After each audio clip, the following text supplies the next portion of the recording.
listeners, interested in building deeper relationships with prospects and clients in 2023 and having a bigger impact on people's lives?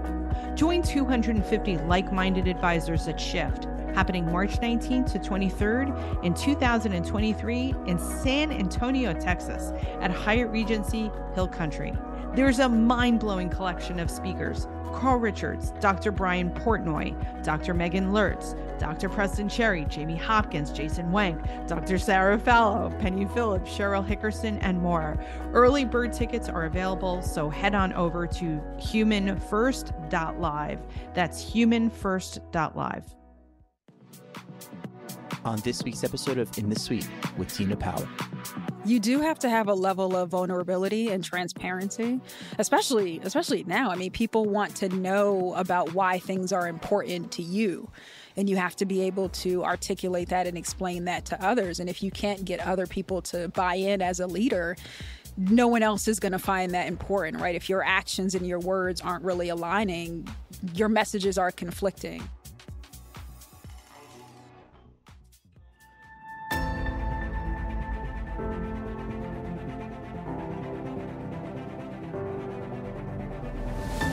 Hi, this is Tina Powell, host of In the Suite, where I sit down with top women leaders and some of the biggest names in the financial services and the wealth management industry. Together, we'll discover some of their best secrets and top strategies to grow a great business, build a strong brand, and lead teams in the 21st century. I hope you'll enjoy hearing their amazing personal stories of triumph, trepidation, and transformation in hopes of becoming better leaders ourselves. The time for you to lead is now, and you're in the suite. In this amazing conversation, live from Excell, my guest co-host Vanessa Martinez and I sit down with Dana Wilson, founder and CEO of CHIP, Changing How Individuals Prosper, a B2B financial services marketplace that makes it easy to find Black and Latinx financial professionals.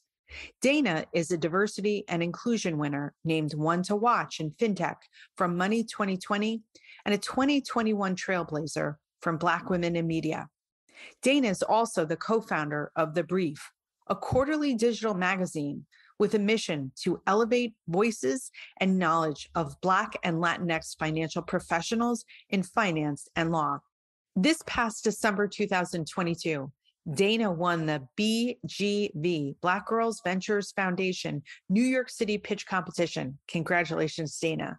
She's also a board member and a partner for MAXBLACK Wealth and MAXBLACK Media. Dana graduated from the North Carolina Central University, where she received her Bachelor of Business Administration with a concentration in marketing. She's currently an executive MBA candidate at Penn State University, Smeal School of Business, studying strategic leadership and completing a concentration in corporate innovation. In today's episode, broadcasting live from the Chelsea Theater inside the Cosmopolitan Hotel, we explore how Dana is working to close the racial gap through her company, CHIP. By building a business and a bridge to financial professionals, she's ensuring that Black and Latinx people find financial power by getting seen, heard, and empowered with their money. We also talk about the need to change, to get uncomfortable. It's a perfect segue for the new year. In fact, one of the many gifts you'll discover about Dana Wilson in today's episode is the courage it takes to step into greatness, her own. Dana's website is danadisrupts.com, and her social media handles are at Dana Disrupts. By taking chances and leaning into disruption, we can create positive change in the suite. Wow, Dana Wilson, take a seat in the suite. It is phenomenal to be here right now at Excell. This whole thing is blowing my mind. Everybody listening, first time ever, I've got a co-host, Vanessa Martinez too. I mean, this is mind-blowing. It's surreal. We're recording this episode on Tuesday, September 13th. It's 8 p.m. We're on top of the Chelsea Theater. Wow. Special thanks to Carson Broderick making this possible. Samantha Allen, Mary Kay Kulik. We love you all. Jamie Carson and Anna. Thank you all so much for your generosity today. And you especially, Dana. you are going to be on that main stage, right? You are going to be in that main stage. I am. In less than counting down 24 hours. Yeah. And one of the things that blows my mind, it's an incredible venue here. And I would love to start off with that post on LinkedIn. And here's what you say. Thankful for my tribe because you don't get anywhere by yourself. And my support system is strong. Mm-hmm. Let's go, Excell 2022. I would love for you to start us off to just, what is that tribe and what does that support system look like? Because again, if you're here, mind blown. Yeah, it's definitely mind blowing. I don't know.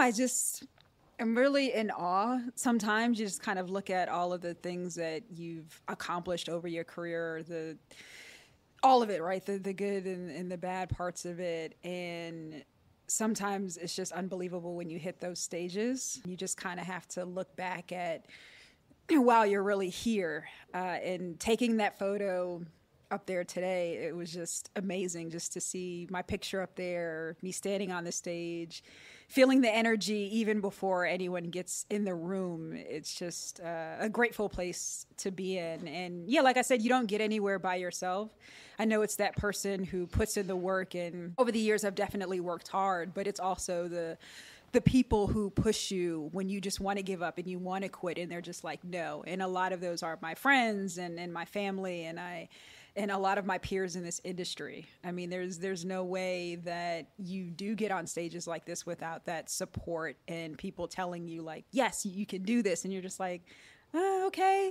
I think I can. But then it comes to a point where it's just like, yes, I can do this. Yeah. I was meant to be here. And all of the path and the interesting way I've been in this industry have all led me to be on this stage. And it just starts to really make sense as the full circle part of the journey. But it's such a full circle moment filled with like just grace and just happiness and excitement. But yeah, my friends and my family and my peers have really been my champions to be able to do that, to have the confidence, to have the words, to be able to just be up there and talk about the things that I feel like are important and sometimes missing from the industry, and also the things that people don't necessarily always want to say or are uncomfortable saying. I think all of those individuals give me the confidence to do that. I think sometimes and it's happened to me, when accomplishments like this happen in your life, and those that truly love us, like our family and friends that are outside of the industry, they're so excited for you. But I can tell you, being in this industry, it is such a huge moment.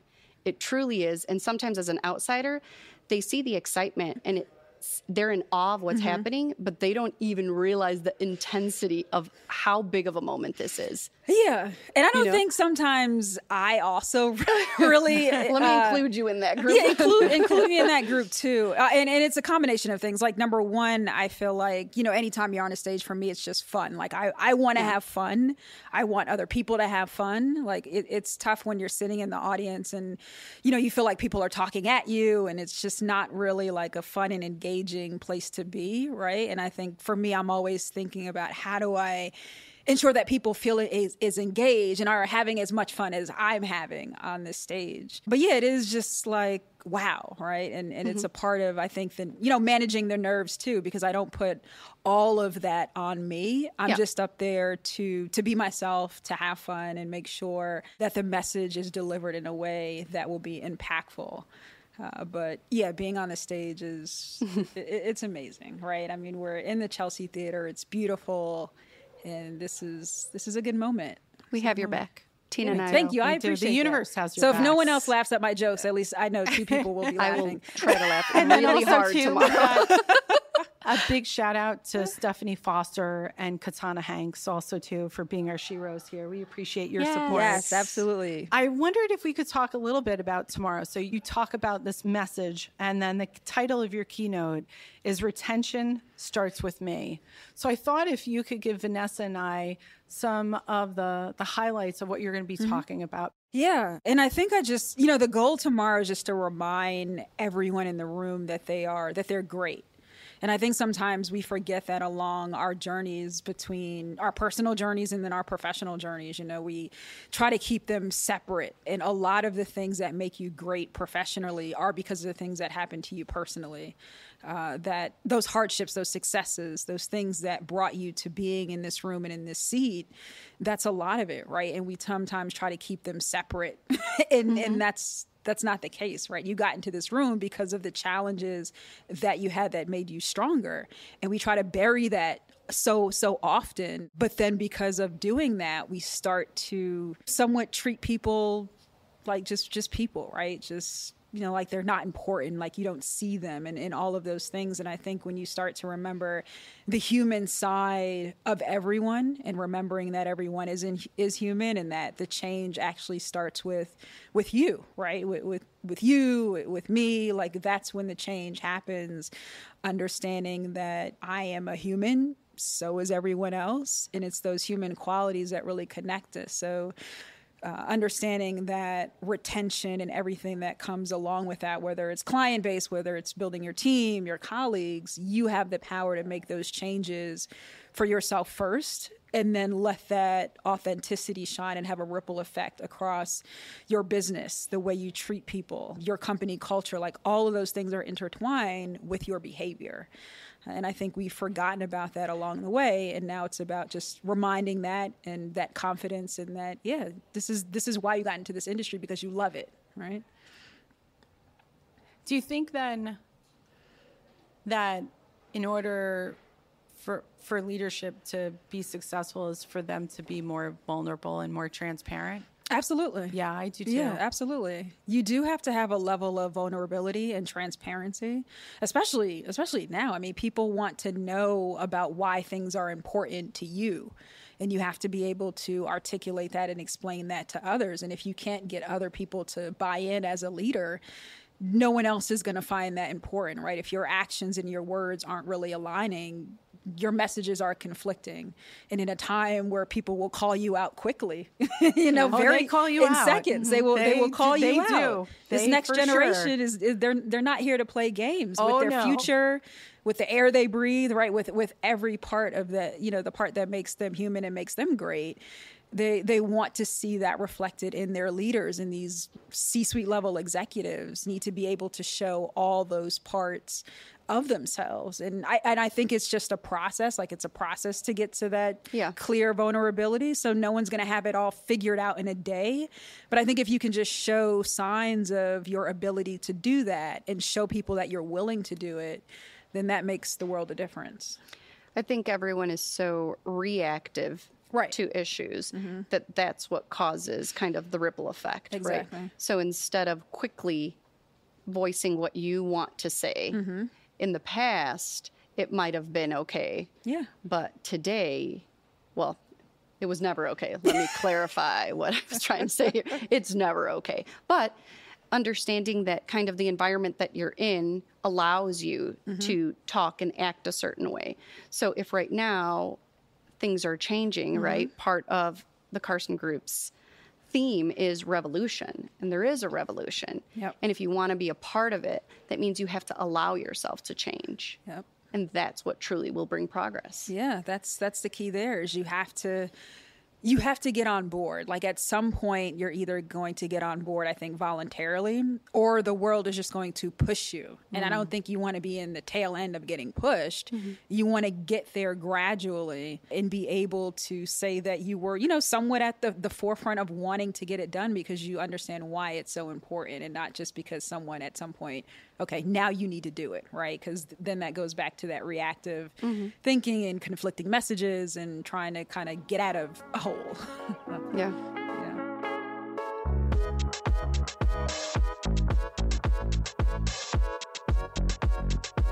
Can we talk a little bit about some of your own change? Because you have been in the industry for more than 15 years. You are an award-winning diversity, equity, inclusion. That's your platform. You're also the CEO and founder of a Fintech platform. And I'm really curious where you made the leap. You are founder and CEO of Chip, changing keyword here, everybody, ladies and gentlemen, is changing. What a great thing for Carson here at Excell, because change is the modern theme here too. Changing how individuals prosper. So you're founder and CEO of a Fintech platform, but prior to that, you were an advisor. So I'd love to hear where then, Dana, did you see that there was a fork in the road or an opportunity or another path? Because look, you were a really successful advisor. Vanessa was a successful advisor. So I'm so deeply curious, like what makes a woman say, okay, you know, this is going great. But let me explore this over there. What was that like for you? Yeah, I think just being open to it. And with all of that, I'm like, yeah, maybe I need to take a nap somewhere. Well, after reading your bio, Vanessa and I were like, okay, can we get Dana in the suite for a couple of hours? But seriously, we could have like a whole day with you. It didn't fit on our page. Oh my God. Yeah. We need to have you back for part 2. Hey, I'm always here for that. No, I think I'm always someone who's open to change and allowing myself to go in directions where I feel uncomfortable. Like when I feel like I'm getting too comfortable and I'm getting too settled, I know that there's something else ahead that I should be doing. A lot of times I don't necessarily know what that something else is. But a while ago, so when I was earlier in my career, I was in banking insurance. I was at State Farm for quite a bit. And I think that's where I got the bug for entrepreneurship. I helped someone build their State Farm practice literally from the build out of the building up. And it's crazy. It's like, I remember us being in the building and we were still like trying to get the heat turned on. It's like all the things that you go through as an entrepreneur. And I'm in my probably early 20s. And in my head, I'm like, oh, this is cool, right? Like it's amazing to really watch just a business grow and scale, the building being built, the team and all of those things. But that's where it just kind of crept in. Like I like whatever this feeling is, I like it. And I kept gravitating towards it. And even within that time, I think experienced more of the fear of failure. I had to really escape getting over what that means, because I ended up leaving State Farm, and that was in 2008. So I was like, that was at the height of just the financial crisis. Boy. And it's like, who leaves their job? Dana does. That's brave. That's bold. right. Like that's what I do. That's awesome, actually. So I did that. I remember sitting down and having a conversation with my mother, who had worked at the same company for 45 years because she's a baby boomer, and that's what you do. Wow. And she's just like, just don't understand, but we'll, support whatever it is you're trying to do. You're removing a lot of pieces of that I'm conversation. removing some pieces of the conversation because we'd be here for like another hour. But she was very supportive. And the one thing I told her, I was like, well, you didn't raise me to just be just that person. Like, so technically it's your fault. And we laughed about that. But yeah, I think the catalyst for me was just getting over the fear of failure and understanding what that really meant to me. And once I kind of worked through that process, it just seemed like everything else I could just do. And then the next step was the fear of failing publicly. I am not afraid to do that. So I think that's what makes people step into their greatness, when they can kind of get rid of all of any shame that might come from them not completing something well or doing something. And I was like, well, if, it doesn't work out, even if I'm doing this or doing that and sharing it with the world, it's okay. Like, it's just another method of a possible success that I will find somewhere within this. But the catalyst, so I started my own investment practice after kind of being in the industry for a while. So that was like one leap for me to do that. And then the next leap after that was to start Chip. But the catalyst for that was just continuously not seeing myself reflected in the industry. And also after working just with clients that look like me, who would always have these unicorn moments of, oh my God, there's, you're a Black woman and where have you been? And I was like, well, it's great. But this should not be a normal reaction to you seeing a woman advisor, to you seeing a Black woman advisor in this industry. And I want to hopefully let's stop there and not have that happen. So for me, it was just like, well, it's a visibility issue. People don't necessarily see us in this industry, which leads to all of the other issues that I feel like clients of color have, where they don't feel invited to the table, right? This industry has kind of had this wall up for so many because wealth was not synonymous with Black and brown people. And we have money and we have the capabilities to be our wealth architects of our lives, but we haven't necessarily been given the chance to do so. So I felt like there was just invisibility from a professional perspective, and then also different clients who felt like they were kind of just not, they were left out of the table. I think that's one of my favorite pieces about Chip. And we were talking earlier about that you're not only focusing on what many people are focusing on, right? Bringing to the table on the advisor side, right? Everyone is a cheerleader today to having a woman. Everyone wants to hire a woman today, right? You need women advisors because we're great, by the way. That's the true reason we need this at the other side of the table. But has been so important to me, and I love that you're doing this, is not only on our side, on the other side of the table is where we truly need women. Oh, yeah. Regardless of who the breadwinner, typical title used, is in the home, right? It should be two spouses, right? It should be together. It should be building that family legacy that goes forward to the next generation. And you're helping making that happen for the Black and brown community. So that is a big thank you and applause to, I don't know if you realize how big of an impact that can be for so many. No, I am truly just excited about, like, when I think about 10, 20 years out, 30 years out of Chip not having to exist, right? I want it to be successful and do what it needs to do. But the dream is for platforms like this not to have to exist, right? We can just exist in this industry and just be who we are and be acknowledged in that way as professionals, as opposed to having to be the Black this or the Latinx this or, Hispanic that. We don't have to have that be in front of who we are naturally as experts in this industry. And also clients realizing that there are people who are in this industry, they exist, they're knowledgeable, and we can also begin to build trust, because so much trust has been broken within this industry, and the laundry list of history that kind of goes with that. But being able to build that bridge is extremely important. I would love also, too, for our listening audience to make sure that the website is chipprofessionals.com. And what you're doing, Dana, in terms of Chip, is that you're matching investors with financial planners who either are Black or Latinx. And so I would love also, too, to understand, because there's both sides of the coin, right?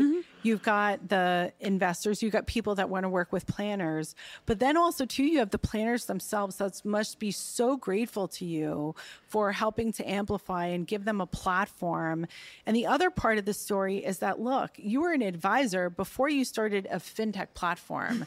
And so that's not like a natural career progression. And I love reading a little bit about your background, how you went into low code. So here you are, you recognize that we definitely have a perception problem, definitely have an awareness problem, and that how you're going out and solving that, I think is really cool. And it just goes to show, I think it's a lesson for everybody listening, is that just because you haven't had a background in something, just because you haven't had a class in something, doesn't mean that you can't say, hey, if the passion and if the will, there's a quote, like, if there's the will, there's a way. Yeah. Exactly. And that's what you did. So chipprofessionals.com, everybody, you should go look at the website. You should be familiar with it is. And again, it's a fintech platform. That in itself is a celebration in 2022. You only started the platform 2 years ago, and you've got a lot of traction so far.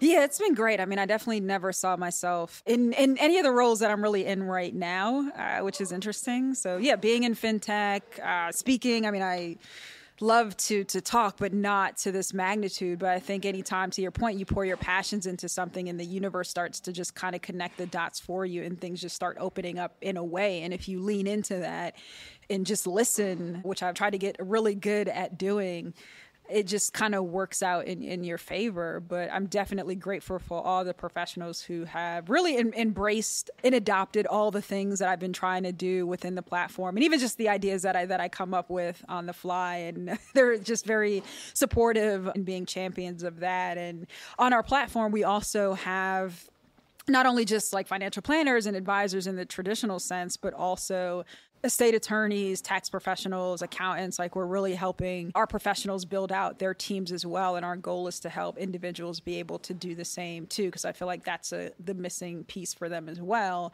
being able to do that. But yeah, being in technology and kind of coming in the way that I did, I had no knowledge of how to build things. I'm not, I don't come from a tech background. So I had someone send me some information for like a low code boot camp. And I was like, oh, well, this is interesting. Like, what exactly does this mean?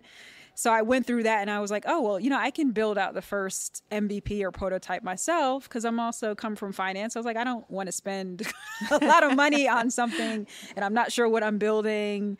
I know people spend thousands of dollars building out tech and it's cool, but I'm like, have you really taken the time to understand the business? So for me, that was a lot more important to think from that founder CEO seat, as opposed to let's go build some cool tech and spend thousands of dollars and not really know what we're doing. So being able to just kind of construct the platform in a very simple manner and put it together, and then have people actually test it out and use it, and now getting to the point where we're ready to kind of scale off of it, has just been a great experience, and just kind of reminds me, going back to that build out when I was with State Farm. It's just like that energy and that passion you have for watching something grow.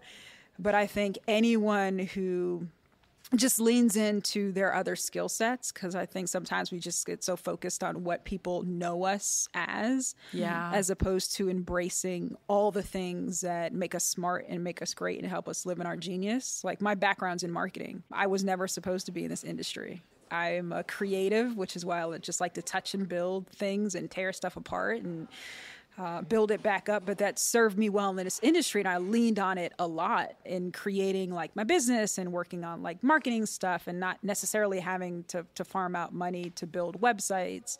But I think being able to lean on that really helps us and can catapult us so far in this industry, especially as we're seeking new career changers coming in, and not making them feel like, okay, hey, everything you did before doesn't matter, right? Absolutely not. It does matter.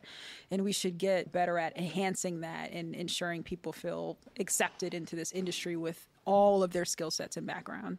And I think uncovering as well. Uncovering as well, yeah, absolutely. So there's pieces of what you were, what you became, and what you're going to become. Exactly. Right? Sometimes we don't take the time to sit, reflect, and say, I could do that.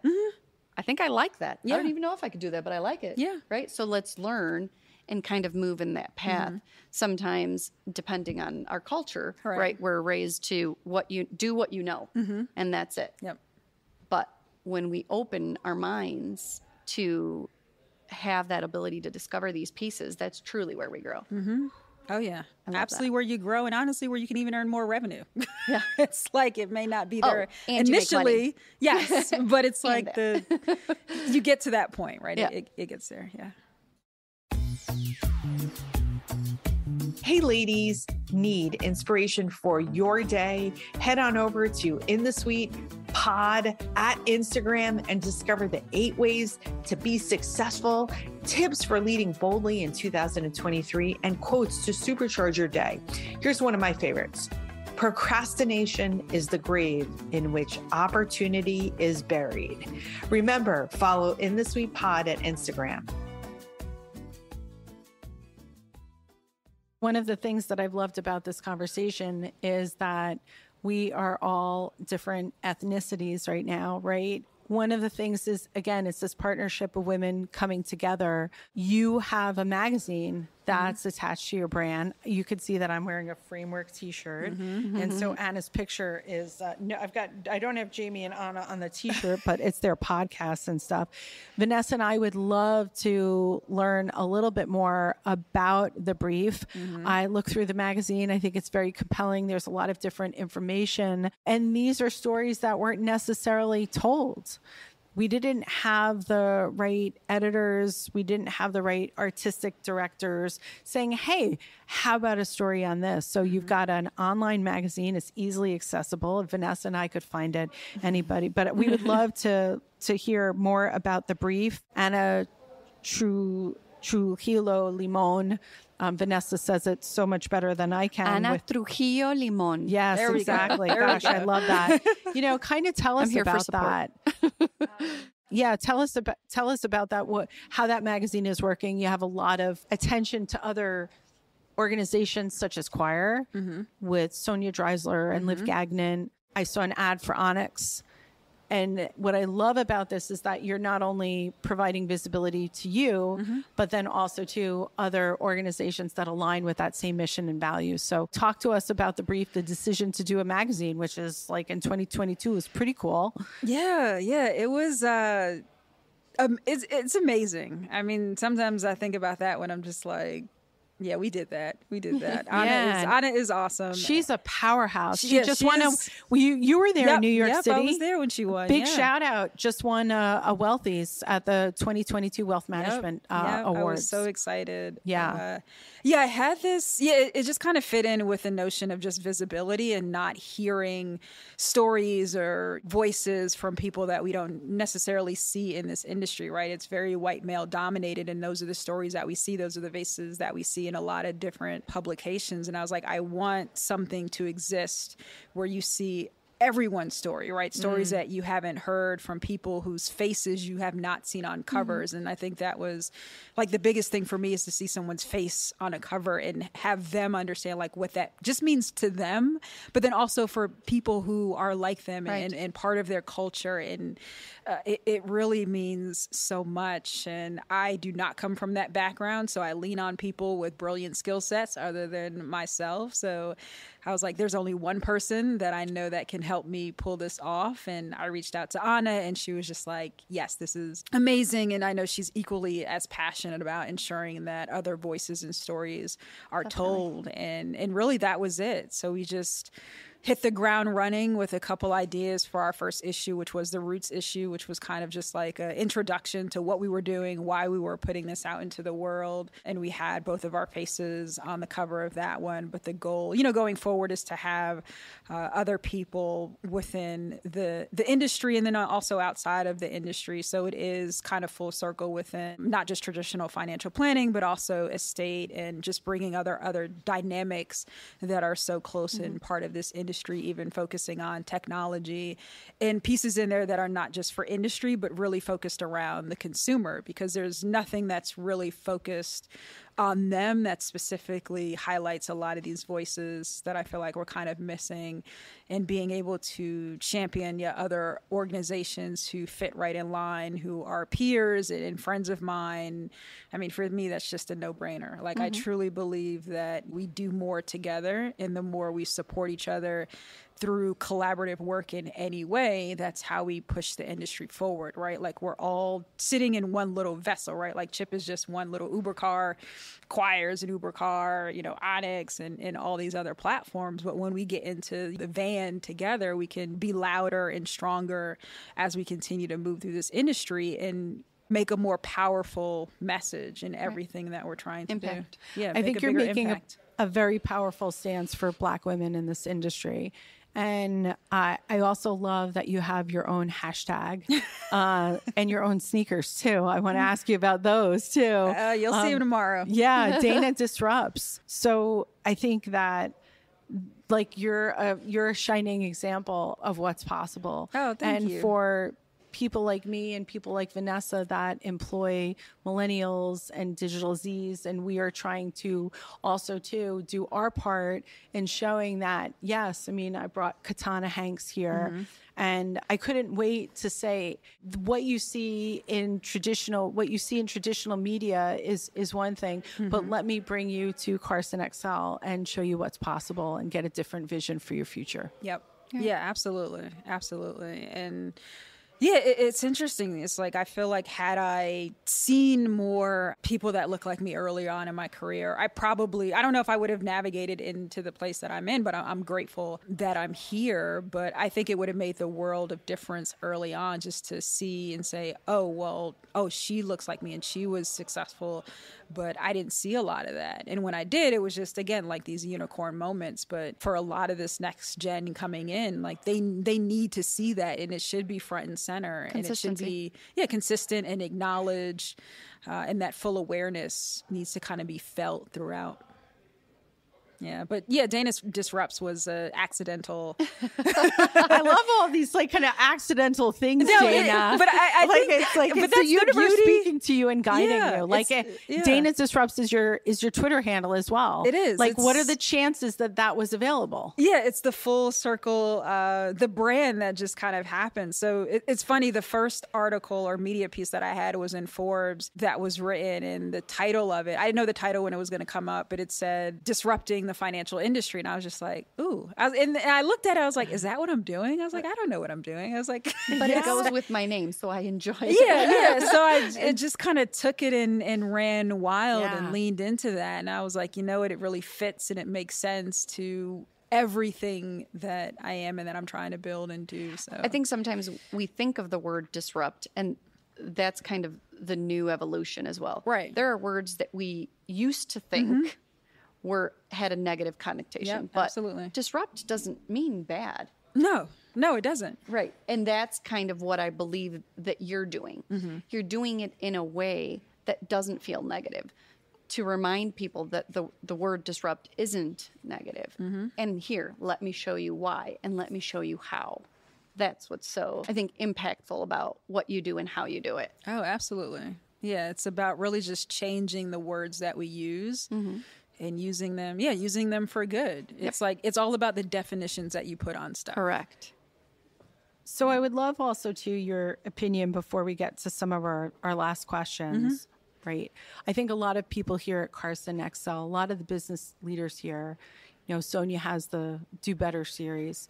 We're all here because we want to disrupt and we want to do better. If you had one tip, a lot of what you talk about, Dana, is building inclusive workplaces.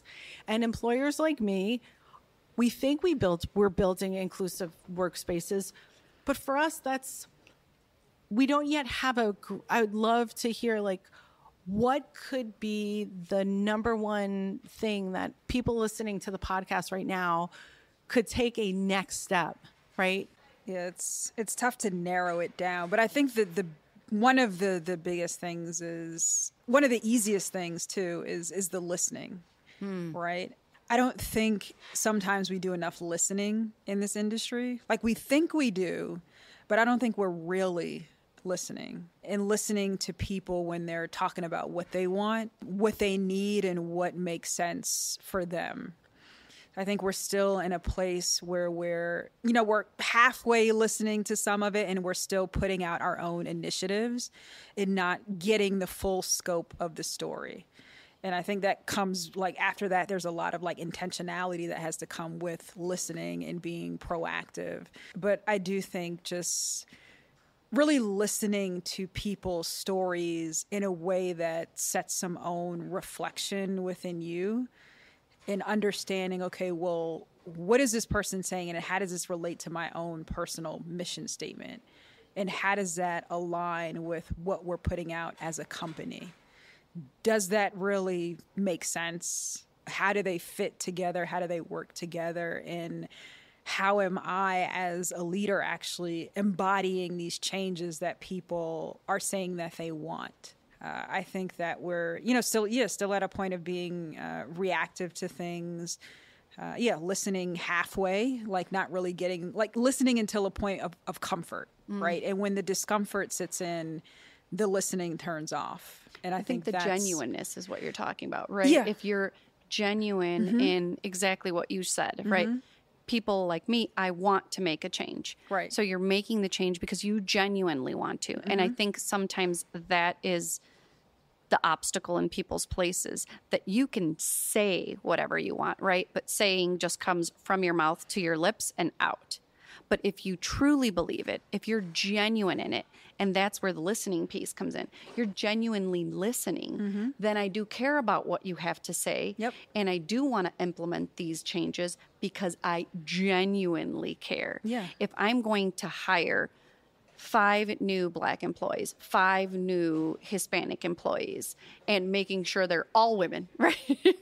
Because I'm checking off boxes on a sheet of paper, you have done nothing, right? Nothing in the sense that will make a change to you personally, right? Because the change just isn't for all of us. The change has to come from the person making these decisions as well. Yep. So I think that piece of you stating the listening is so key, and doing it with a genuine mind, genuine heart when you're making these decisions. Because it's literally just it's the small and the soft skill, like it's the little things that can make the world of difference in this industry. I mean, there's definitely a lot of like big things to tackle. Yes. But the personal changes throughout leadership start at the top. And those things get reflected throughout the culture and the tone that you set and what you are and are not willing to tolerate as a leader. And Ron Carson is one of the best. I was here last year, and I've been in this industry for 16 years, and I got goosebumps here last year. It was the first time that I had been to Carson finally. And I just get goosebumps every time that I'm here. And I love the way that he has opened up his platform to incorporate the Dana Wilsons of the world. We've got Tucker Bryant. I know Stephanie Foster's interviewing him I'm on after tomorrow. him. I got to step my game up. Oh, you're going to be fantastic. We know that we've got a lot of people also too who are going to want to follow you. What are the best places to follow you? Where are they? Yeah, sure. You can find me on Twitter at Dana Disrupts, LinkedIn at Dana L. Wilson. I put my middle initial in there so it's easier to find me.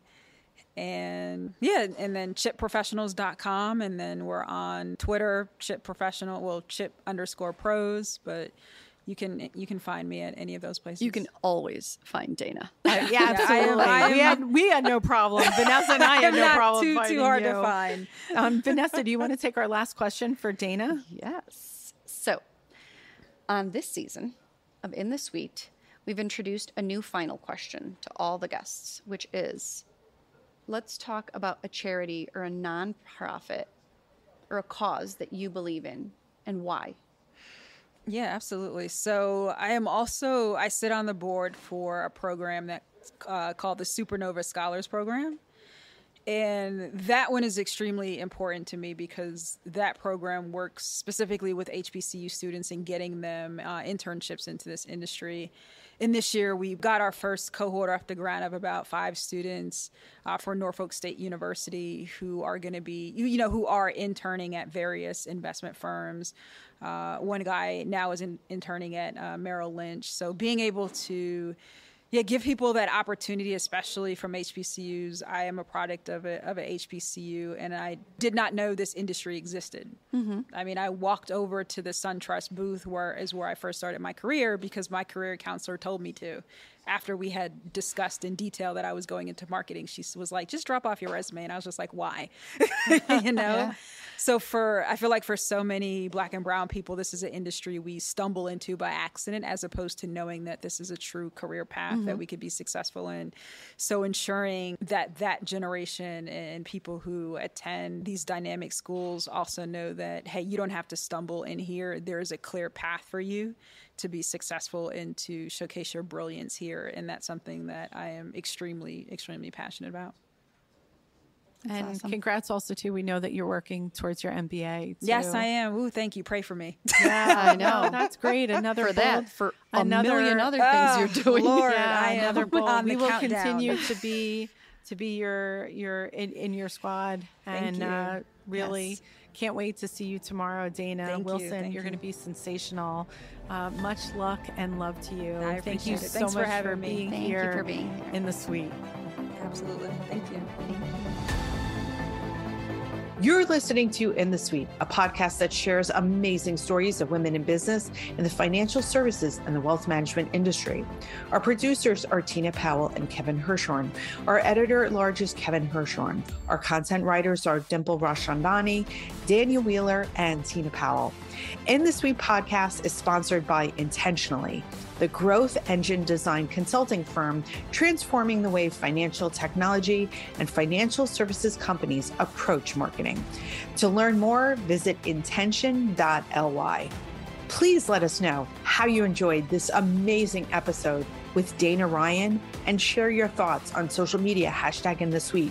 You can connect with Dana on LinkedIn and all over social media and visit her website, www.danadisrupts.com. And thank you so much for listening and subscribing and giving us 5-star reviews. We are so grateful to you. We've got listeners in 1,262 cities and 61 countries. That's the most we've ever had. We owe it all to you, so thank you. Feel free to email me at tina@inthesuitepodcast.com to pitch guests for season 4, 2023, and let us know who you want here in the suite. Thank you so much for listening and subscribing. The best to you in the new year and in 2023.